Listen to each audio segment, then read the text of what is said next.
Hi there, and welcome to Deffgames. Today I'm going to talk about the Necrons. Yeah, they got a new codex, and as you would already know, I have orcs, but deep inside, I have always been a Necron player. Actually, I've been a Necron player for the last 2 years until now, since I am now new Necron player. But I have long played with the old codex. Want some proof? Hell yeah, here's your proof right here. I went from this to this. I've waited for them, yes, and now I'm going to talk a little bit about the new units. First unit I'm going to talk about.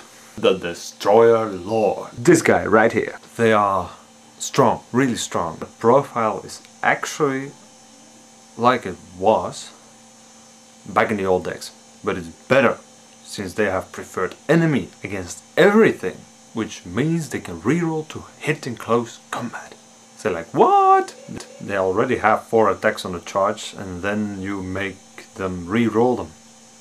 Does that sound overpowered to you? Yeah, to me it does. Next unit, the Monolith. Yes, the Monolith, one of my most loved models. Received some really new shit. It's able to use its gate as a weapon.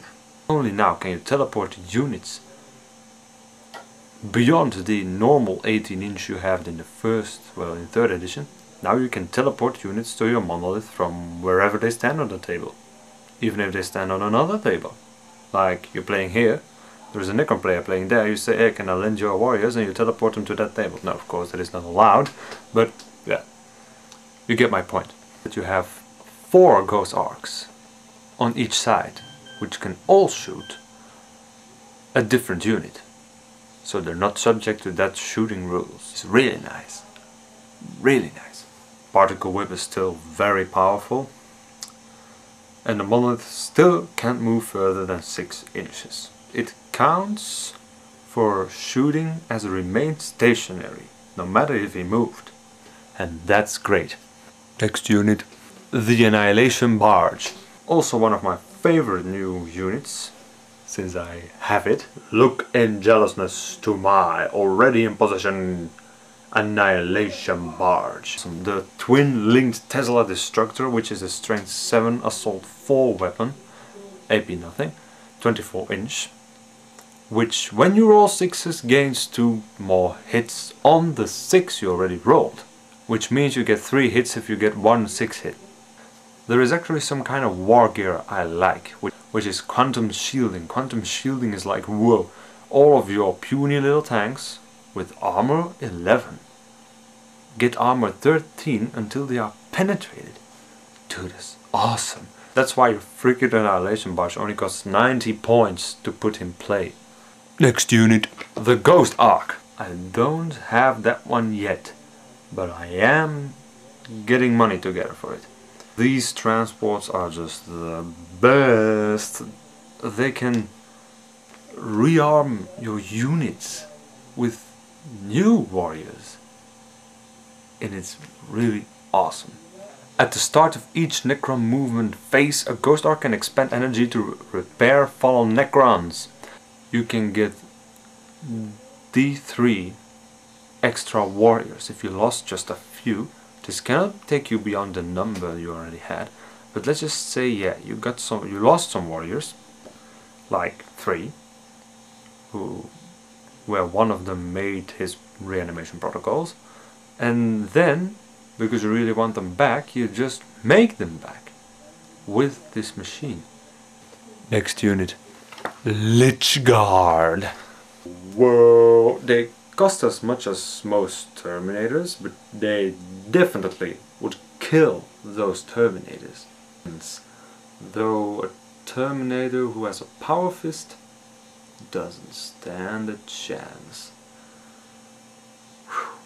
They are one pain.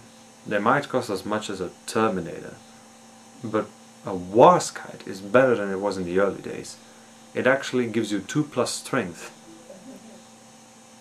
and 2d6 against vehicles, which means if you go with Lich Guard, attack a Land Raider, you molest it, you destroy it, you wreck it, no matter what. Your boys are armed with 2 attacks each, on the charge 3 attacks each, which means you get a buzzload of attacks, all on strength 7.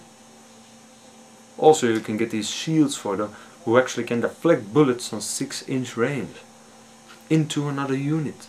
So it's no pistol shooting against those guys when you're going to assault, because you might just lose some men of your own unit before you assault them. The last interesting unit, well, my last interesting unit, all those other units, well, they aren't that interesting, but this is actually the last one I want to discuss with you. The Annihilation Barge. The Annihilation Barge. That thing is just a destroyer of everything. 72-inch range, strength 9, AP 1. That thing destroys everything. Tank, Terminator, Marine, Guardsman, whatever. And he has the 2 Gauss flare arrays, as the Ghost Arco also has. It means you actually have 5 Gauss flares which you can fire on each side into a unit, which is on one of the other sides. And you can fire either side to a different unit. And they're defensive weapons. That was Rutger, me, talking to you about the new Necrons. I hope you liked the information I was able to give you, and I hope they give you some insights into the new Necron models. So I hope you liked it, and thank you for watching.